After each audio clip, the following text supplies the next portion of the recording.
factory with a Vertex piston in it. Found it a long time ago in northern Italy. Email sales@pivotworks.com to get a deal on anything from the folks at Vertex. 2-stroke, 4-stroke pistons, complete kits, wrench rabbit kits, which I will be putting in my CR500. Big bore kits they have there? Big bore kits as well. Yep. I'll be putting a wrench rabbit kit, using it on my CR500 Nice. that I will be rebuilding. Sales@pivotworks.com to get a deal. And again, Vertex pistons, OEM supplier to KTM, Husqvarna, Beta, Gas, and TM. Pleased and proud to bring you our first guest of the night. This man's a legend in the sport. He owns and operates a little shop in Corona called Pro Circuit Racing. Let's get him on the line. Mitch Payton, what's going on, man? How are you? We're good. I just coated my bike in SC1 from Maxima, and it's fantastic. That stuff's like magic, isn't it? Right? You know how good it makes me look as a factory mechanic over the years when I just put SC1 over my bike and Jimmy Perry thought I did a complete rebuild on it, Mitch? Well, it was grips, graphics, and SC1. Yes, pretty much. How's my CR500 silencer rebuild coming? Is it at the top of the list still? It is. It's right after. I can't remember what it's after, but it's after. It's after that, whatever that is. 702-586-PULP. If you want to talk to Mitch Payton, give us a call. Mitch, before we get into the racing series, before the start of the show, the guys at Yamaha told me the YZs and the little bikes are selling great. Motorsport's doing a great job of products and parts. Time and time again, we've talked to some different companies. The folks at Fly are doing well. How's business been during this pandemic? I mean, has it been up? Has it been surprisingly okay? Well, when it first obviously happened right after Daytona, it got deadly quiet. Yep. For probably, I would say the first 4 to 6 weeks, it scared me for sure. Right. And then I don't know what it was, and it's just I think they had everybody locked down, and I think people were wanting to do something, and it just even some of the distributors canceled back orders with us. Yeah. Then called back and said, no, reinstate all of our back orders. We need it. Right. And they were running out of parts, and then there's a massive craze right now for all these little mini bikes, like anything the dealers have that are those air-cooled KLX 110, CRF 110s, the YZ or the TTRs, yeah. All those bikes are moving because if you couldn't go to a track, like two kids and their buddies would get in the backyard with a shovel and build a track. Right. So they were motoing in their backyards. So that thing's kind of exploded, and we've sold so many little bike parts to all those bikes right now. That's awesome, right? It's a little bit of a bright spot in this whole shitty deal. Well, and it's also, I hope, that after a while these kids were just burned out of sitting on their iPods and everything and just sitting there playing around, and they're going outside and they want to go do something. And if all those kids are riding little mini bikes, maybe we'll hook a batch of them and they'll get their dad to take them racing, So it could be, like what I would, my best hope would be we have a little explosion of youth coming into the sport, new people that maybe didn't ride or race before. And honestly, if they don't race, so what? If they go to the desert with their family and they're riding dirt bikes, that's what we want people to do. Yeah, no, absolutely. It's been a weird thing, because in all of this crappiness, some companies are really, really doing well. So it's good to see. I love talking to you about the state of the sport. Whenever I get a chance to, I love to hear your opinion. Not so much from a Monster Energy Pro Circuit race team point of view, but these 7 races in Salt Lake, what's your thoughts on them? Did you vote in favor of this plan? Is this something you wanted to do? And kind of break down your thoughts on this restart of Supercross for us. Well, it was something, that every team unanimously decided that we needed to do because we've all spent a lot of money in the beginning of the year to gear up for the season, right? And then we go through a portion of the season and then we stop. But you've already spent all that money, and then so you've already done a majority of your spend, and you've contracted mechanics and riders, and we bought, you've got trucks and upgrades and all these things. So you're sitting on it, you want to use it, and then what can happen too, and I think everybody's kind of felt that, is then some of the sponsors, if we're not racing, they want to either take back a portion of their money, or they want to stop payment until we do race, Right. or those type of things. So then you've already spent like you were going to race, and if you're getting cut back, you're getting hit twice. So like every single team wanted to get back to racing, kind of like whatever we had to do. Mm-hmm. We thought it was going to go to Arizona, and it didn't. And Salt Lake is where it's going to be. And yes, it's a pretty good commitment because you're going to have to be there about 3.5 weeks. Yeah. But I want to do it. I want to race. I've been at home forever. I want to use our guys. I want to use our parts. I want to race. Right. Were you in favor of doing this before the Nationals like a lot of teams I talked to, or were you okay either way? Because the initial plan was September. No, I wanted to get it done first because, I spoke to a couple of the teams. All the lights teams all spoke together, Mm-hmm. and we all got on calls with each other and stuff, and they're like, we want to get this done. And I was kind of laughing because Star Racing said, we want to get this done. And I'm like, I'll bet you do. You got the points lead. You don't want to go right outdoors and maybe throw it away. Right. And then Geico said the same thing. But I said, look, I'm with you guys. I understand why, but we all need it for the same reasons. We need to go race. We need to keep our fans happy. We need to keep our sponsors happy. Mm-hmm. And potentially, maybe our ratings will be really good. And like I said, with all these kids riding little dirt bikes, they're going to want to watch stuff on TV, and we might be able to deliver that and grow our sport. Yeah, maybe. That'd be a great bonus thing. Vertex Pistons bringing you Mitch Payton on the Pulp MX show. Yeah, it's interesting to see if we get some growth from this. So you're going the whole time, Mitch? That's one of my questions, I take it. It sounds like you are. Yep. You're in? Yeah, I'm going to fly out Thursday, and then I'm going to go get that thing stuck up my nose. Yep. And get tested, and you got to wait 48 hours before you can enter the track, and then so right. we'll do whatever we have to do. Some of it's going to be a little inconvenient, but yep. Right in this time, we got to bite down and do it. Listen, it's going to be major inconvenience for me. I'm not even allowed to go into the trucks to go get coffee, so I'm kind of stressing during the day. You'll be 10 feet outside. There'll be a table. You're going to have to say, hey, what's the chances of getting a coffee out of that truck right there? Hey, what do you think? Maybe slip a 5 to somebody? Maybe slip a little 5. It'll be interesting. I've long said on this show, and I've talked to you privately about it and publicly, I can't believe there isn't a team owners association or a riders association in our sport, whether it's IRL or bull riding or MotoGP or NASCAR. The voices that help put these races on have a say at the table, and it's not ever worked like that in our sport for a number of reasons that boggle my mind. But in talking to some other people, Mitch, it seems like the communication between the guys at Feld, MX Sports and Feld have been working close together. Feld and you guys have been doing weekly calls, if not bi-weekly calls. Do you sense a greater sense of cooperation here between everybody to get this done? And if so, does it carry on longer? I hope it does, because amongst ourselves, first of all, what happened was a couple of maybe in the beginning, there was some, quote, manufacturers meettive, mm-hmm. and then they would tell us what happened. I'm like, hey, I want to be in on that phone call. Like, you need to let us in. Yeah. And then they've all been really good about that. Even MX Sports put us all on, not the first call, but the second one, because we're like, we have an opinion too, and we're spending as much as those guys. So like, we need to tell you our side of it. And I think if anything, if they're smart, they're going to listen, because I think they realize, like, if they throw an event and if people can't go, a team say like, hey, we're not going. Yeah. Like, we can't do it. Then what's the use of having the event?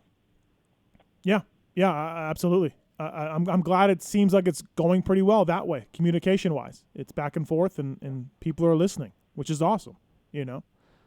It's better than it's been. Right. Going to more of the product side of the business, I've always wondered about this, and it could be an obvious question, but what is the number one selling muffler system that you guys send out? Well, if it was two-stroke, it would be a YZ250 And pipe and silencer. And then, so two-stroke still a rule.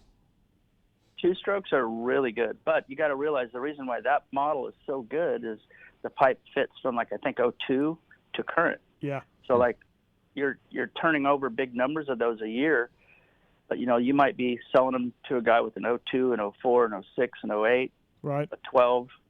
So that's a very good model. And I would say if it's 4-stroke, believe it or not, I think the highest volume, and then I'm going to go off of what Dan told me, it's a 230 Honda. 230 What? Honda. Really? Wow. Wow. Yeah, it just blew my mind right there. I'll be down.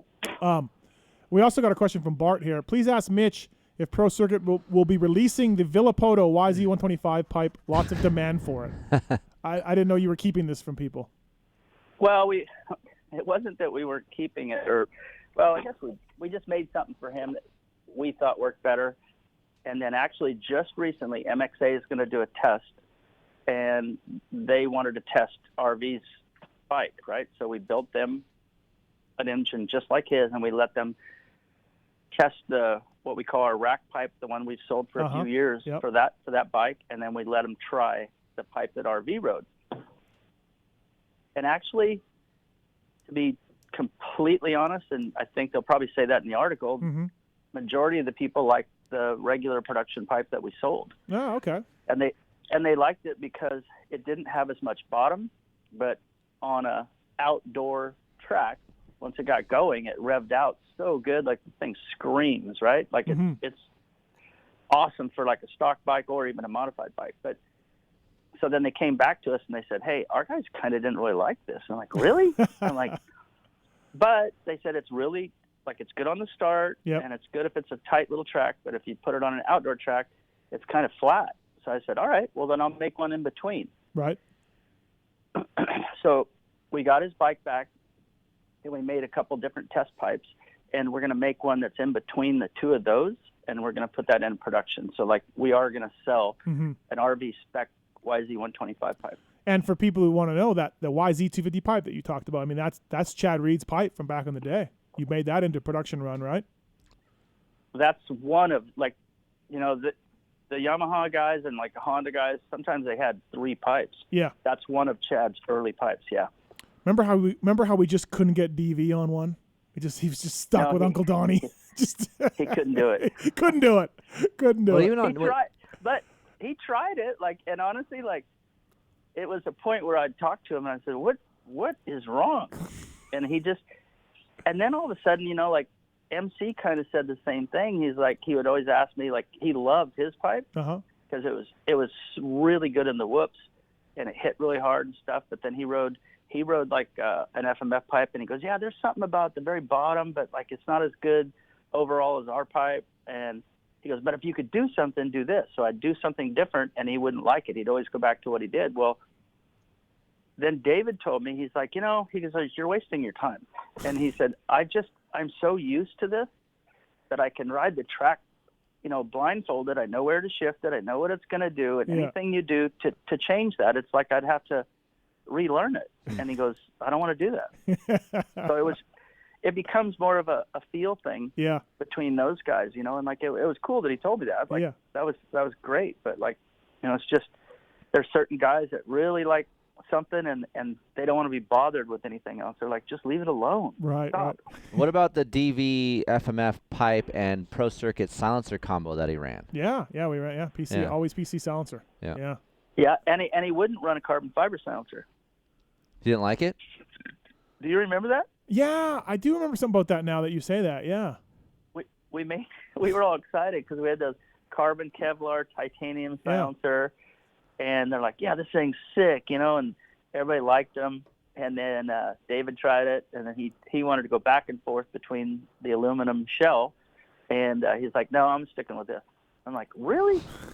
and he thought it, like, I don't know. It was a little bit of a sound thing or something, but he didn't like the carbon ones, but he really liked the aluminum one. Our test guy, he was handy with a welder. He was a very good welder, and we came so close in the shop one day before testing to switching the badges, and seeing DV's ultimate test. Yeah. We were going to switch the badges and be like, here you go, DV. Like, just see what he said, because we were convinced that no matter what badge, like his FMF could be on anything, and he's just going to pick the FMF, right? Right. We didn't. I don't think we got permission from Jimmy to do that, but we really wanted. Fuck you, you're fired. That's what he would have said to us. So, yeah, Mitch Payton on the line, 702-586-7857. We do have a call for you here, Mitch, from Carl. Carl, what's going on? What's your question for the Mitch Payton? Hey, how you guys doing? Mitch, Kiefer, Steve, how you guys doing? Good. Thanks How's it for going? calling. Good. How are you? Good. Good, thanks. Hey, I'm also a paraplegic. I was actually I broke my back in 2001 when I was 12 years old, but I'm still a diehard fan of motocross. Mitch, I just want to ask, like, I see Doug Henry and other guys like Ricky James riding those adaptive bikes, and I've never seen you do any of that stuff, but I'm just curious, like, why have you not done any of that, or are you interested in any of that, or anything like that? I'm a sissy. Well, that clears it. When I was younger, like, I did some of that stuff. Like, we in the summers we were always slow, so it's a really bad idea. So do not do this. But Okay. we had those YZR 50s, and we were building these bikes because there was going to be this race, and it wound up getting canceled. But anyway, I was watching these guys ride them, and I said, I think I could ride that thing.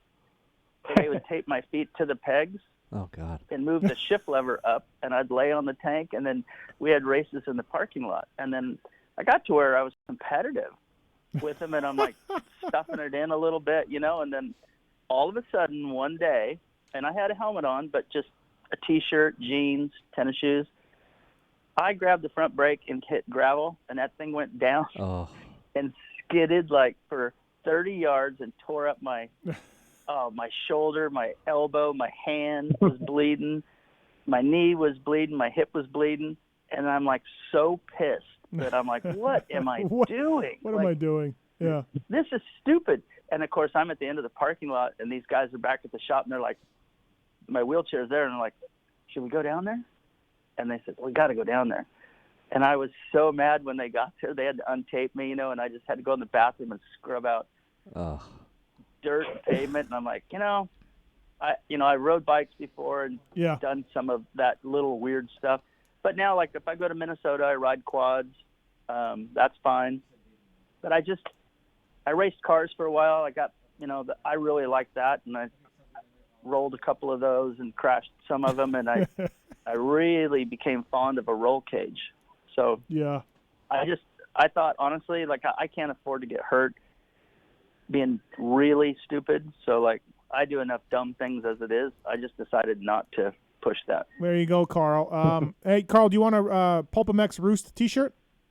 Yeah, dude, that'd be awesome. Okay, stay online. All right, we'll get your size and your address, and we'll get you out a PulpMX Roost MX T-shirt. All right. All right, thanks, dude. Appreciate it. All right, no problem. Mitch, Thank you. couple things. One of the there's a lot of crappy things that have happened due to this pandemic, but Garrett Marchbanks, when we last raced, went wire to wire at Daytona for his first Supercross win in a shocking ride and a hell of a ride. Mm-hmm. I mean, he's lost all momentum from that, but certainly that has to help him going into these races. Not to mention they're in his home state. Well, if you think about it, he's got one of the longest win streaks Yes, yes, it's true. going, right? Right. Like, he hasn't been beaten since Daytona. Yeah, good point. You're right. No, actually, he wants to get back to racing as bad as anybody, too. And, yes, his home state, so, like, he'll maybe feel comfortable there. He's improved a lot. He's worked for the second year with Ivan Tedesco, and Ivan's made some big strides with the kid, helping him, and I really expect a lot from him. So I think we're going to be fine. And Austin Faulkner's all good. He's 13 back of Ferrandis right now. Yep, he's been on lockdown back in Oklahoma at Robbie Renard's place, and they've been riding.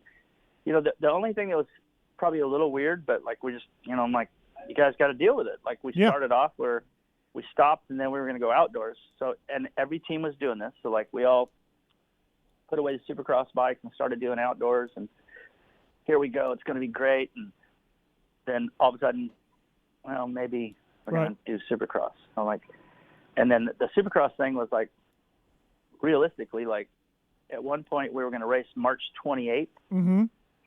and then Yeah. it just keeps going. So like we're waiting and waiting, but I think every team voiced their opinion that it was more important that we get Supercross done before we think about outdoors. And it's not to be rude to anybody, but Right. nowadays the manufacturers and the sponsors pay us potentially quite a bit more to worry about Supercross first. Right. So like we really need to get that done, and we need to close the book on that, and then we can do outdoors. But we don't need to go, and like I said, imagine if you're Tomac or Ferrandis Yeah. or Sexton, Yep. and you have the points lead, and then you've got to do a whole outdoor series, and you blow your shoulder out or break a collarbone or Mhm. do an ankle, and then now you lost 2 championships. Yep. So Yep. even though they're not my guys, I feel for those guys for wanting to get it done. And if I'm not selfish, it's the right reason. Yeah, we So had. we have to do the right thing. You're right. We had Sexton on. He said he probably was not going to race the last few 450 nationals, just to get back on the 250. Like that's what he was going to do. Like it was, that big I of a wouldn't deal blame for him. him. Right. Exactly. So, what are the chances, Mitch, that Pulp MX Steve and I can ride an outdoor bike, a race bike of yours here soon? An outdoor bike. We'd have to put it back together. We could arrange that though, probably, if you really wanted to. Like we could Oh, probably make that happen. interesting. There you go. All right. I don't think Mitch would dog us out. No, he wouldn't. Not like No. Wilbur. Not like No, Wilbur. not Wilbur, No, yeah. Wilbur really screwed us over to ride the Star bike, but Mitch would never do that. No. No. That's probably because he's riding it. Yeah, exactly right. Before we let you go, Mitch, brought to you by VertexPistons.com. We lost Dave Miller this week, who was a little bit of your compadre back in the 70s and 80s, building motors and hopping up bikes and doing a lot of Team Green work. Do you have much interactions and stories with Dave over the years? I didn't know how much you guys were competitors or friends or anything. No, we were.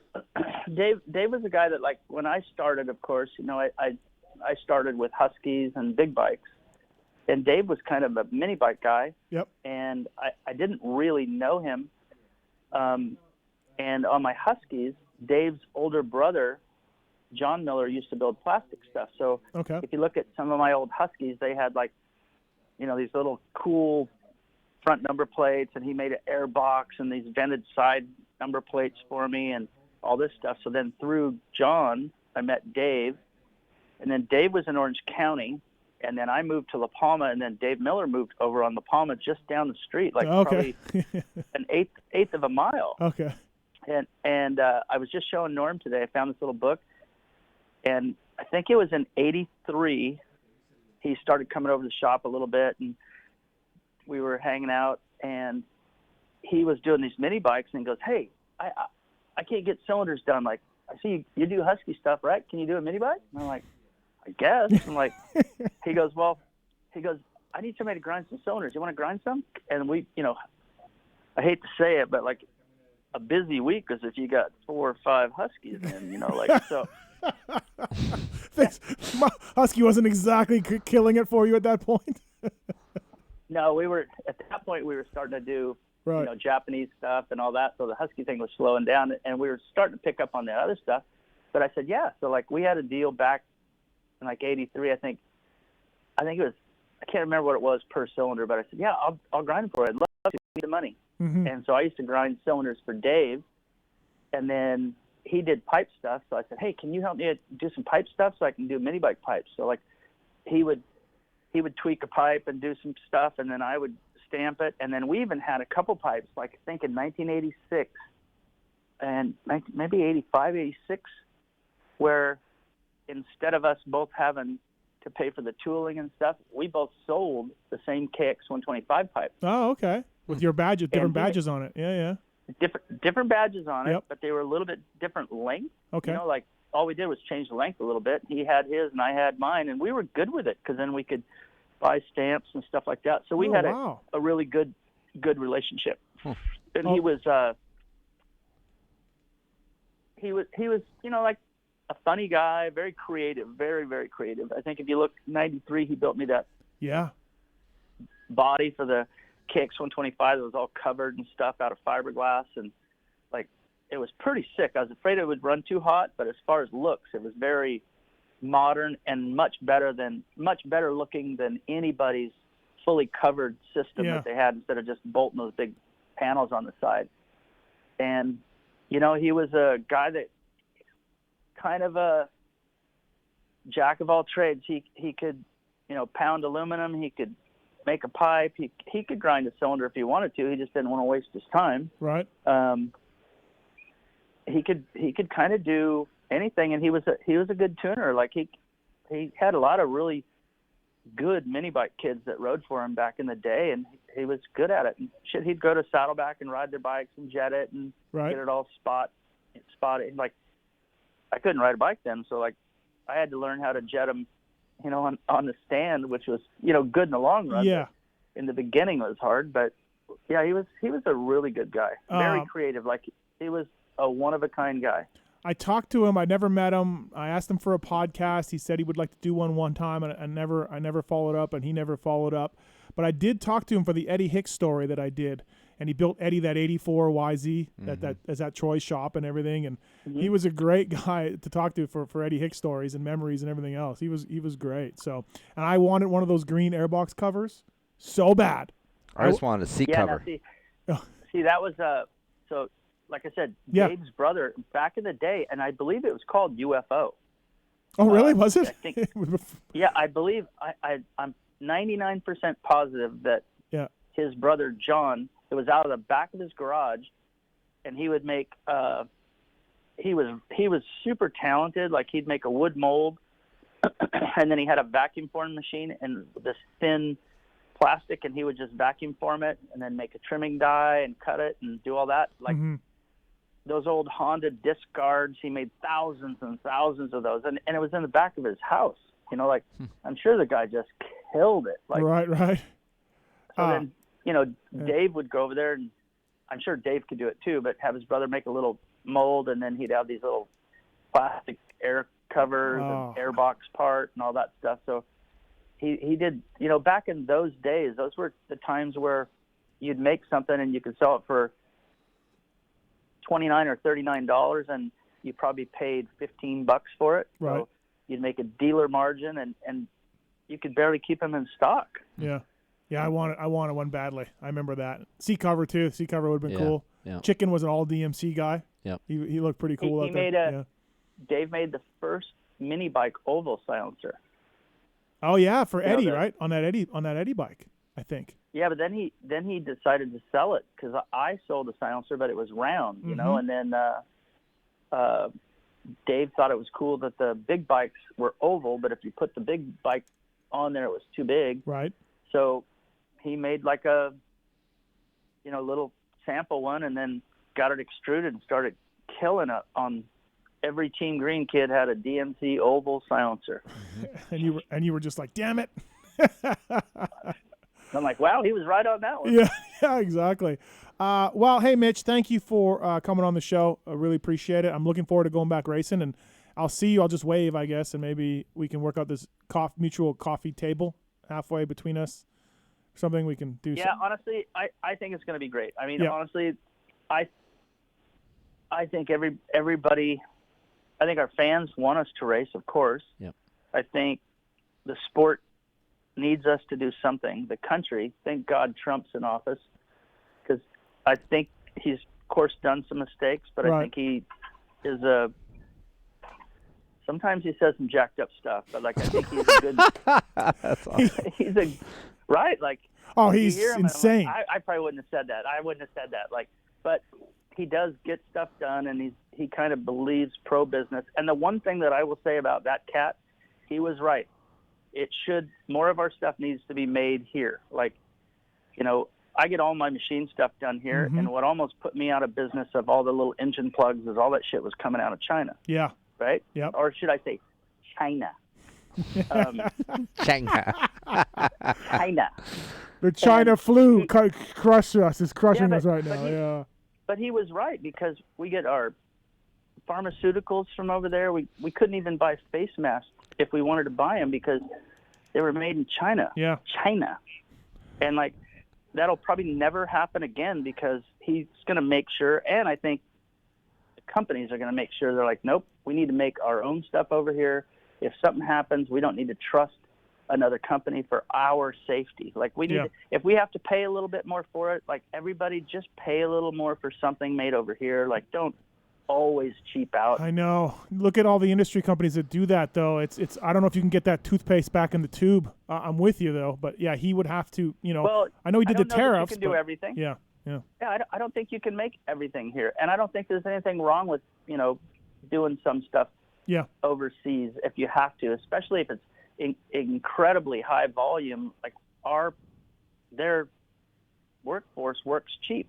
Yep. Ours is expensive, and honestly, the longer our country is successful, it seems like our youth don't want to work hard, and because they're poor, I think they want to work to make something better for their kids, and I think they do work hard.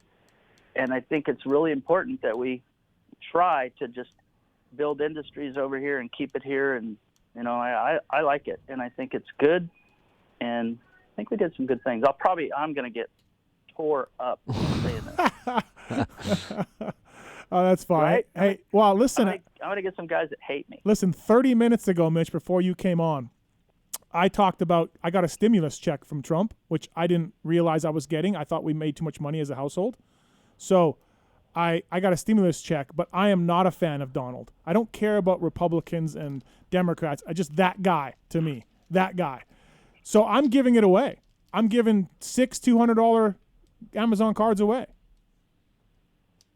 So, whatever. And honestly, if you choose to do that, there's enough people that are in need right now. Yeah, we're gonna give them to essential workers. Cause. Yeah, we're gonna give them to people who worked, during this whole shutdown. So, there's a lot of people that can use it, and thank God. Like, I had visions of me being in the shop by myself answering the phone, and then grinding cylinders at night, and I'm like, what? Could you imagine that? In the old days at the Husky shop, like, I would go in early when there was nobody there, and I'd grind cylinders, and then we'd open, and then I'd answer the phones and do that. Like, I'm like, dude, this is 35 years ago. I'm going to be Joe Solo. Yeah. Well, and I want people to know who are listening, too, that when we go into Pro Circuit, Mitch is grinding cylinders himself still. He just, it really happens. People may not think, he's got some guy doing it. No. Mitch Payton, there's a chance Mitch Payton himself ground your cylinder if you got one from Pro Circuit. So, and remember, and they should remember that too. Like, I know now it's like, I don't know why, like, for lately we've done really a lot of, and we're really successful at, like the KTM Husky 65s and 85s and Super Minis and stuff like that. But for a while, guys just either think we didn't do it, or I thought they did 4-strokes, and now we're killing it on mini bike stuff and 2-stroke stuff again. And I love that because it's something. I'm not good at tons of stuff, I don't think, and I'm not good at tons of stuff. It's one thing I think I'm pretty good at. It's funny because I would say so, Aiden doesn't know the backstory, Mitch, or Pro Circuit. My kid's 14, Mitch, and of course he's the YouTube generation. He watches things on his phone and his iPad, and he comes to me and he's into moto. He has a 125, and he says, if I want to ride with anyone, he's like, I want to be with Mitch and Pro Circuit. I'm like, how do you even know that? He's like, Dad, it's the best team. It's the best parts. I'm like, how do you know this? Like, he's like, it just is. So, for whatever reason, that generation knows that Mitch and Pro Circuit is like elite. Right. So I thought that was cool. But I felt for a while. I thought for a while when we started doing 4-strokes, our 2-stroke stuff dropped off, and some other guys picked up. Mm-hmm. And then I don't know what it was, but then in the last, I think it's been 2 years, we've been doing so good in the little mini classes. And I think there's some guys out there that like the mini classes. Like on Nick Way's bike, we spent 2 or 3 weeks on it, and I said, I'm going to buy everybody's stuff, and I'm going to see if anything's good, and all these anodized heads, and there's one with an adjustable valve on it, and that was $1,200. I bought it from Europe, and half that stuff was junk. Like, really? Was it? Yeah. My best setup was just doing it the original OG way, and that's you do a cylinder, you do a head, you make a good pipe and a silencer, and you try a bored carburetor, and if it doesn't, say, hey, I got to bore the carb, right? I'm like, I don't think it's better. Like, Right. I'll do it if you want, but I don't think it's better. You'll lose bottom. And so, like, we try to, and then it's not that expensive for the parent. You know, like, they don't need all that other stuff. Save your money and buy a new tire, buy a new piston. Right. Interesting. That's interesting. The OG way, like, the principles of hopping up a two-stroke haven't changed in your eyes, Mitch. You know, the principles of trying to. You worked on a work spike. Yeah. And I have people all the time, they said, well, this, like, what else can you do? And I'm like, well, that's all you do. And they're like, well, should I tumble the tranny? And I said, you can tumble it, and it'll turn a little freer. But I said, I've dynoed them back to back, and I said, most of the time, I don't get a difference. What about ceramic bearings? Oh, ceramic bearings, yeah. And I'm like, did you ever run them? We never ran them. No, we never ran them. No, hell no. We ran the stock bearings. Like, I know. So like, save your money on some of that stuff, and like, keep dirt out of the intake track and put a new piston in it. Yeah. And like, those are the things that are important, you know, get a good twin air, you know, get Maxima filter oil or something, you know, like, change your oil in the tranny all the time. Buy an extra clutch instead of letting it go till it slips to the point. My bike's not very fast. Right. The clutch is slipping. When we get it down here, we're like, oh my God, you rode it that way? Yeah. It's funny. Well, work on technique. Ride your dirt bike more. Just do something. Yeah.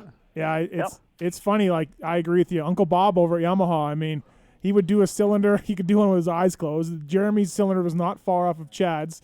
We had 2 flywheel weights, depending on the type of dirt, and we changed Maybe 2 heads. Yeah, and changed the nozzle on the carburetor, and that was it. There we go, folks. That's our mods. You know. And I think Bob was like me on race cylinders. I don't clean them up. Like, Bob did that, right? He just did the dimensions. Yeah. No, yeah. That was it. One of the best bikes I've ridden, I ridden some factory bikes when I was at Dirt Rider, was Chad Reed's 04 YZ250. Oh, yeah. That thing was great. Yeah, they were good. Yeah. Those things were good. Timmy's was probably better. Timmy's was better. Roxon's 250 this year. Yeah, it was good. That last Honda it was phenomenal. Was it? Yeah. Like, I thought those. It's a really. I thought those were no good. Electronic power valve and case reed. I thought those last generation CR250s weren't very good. No.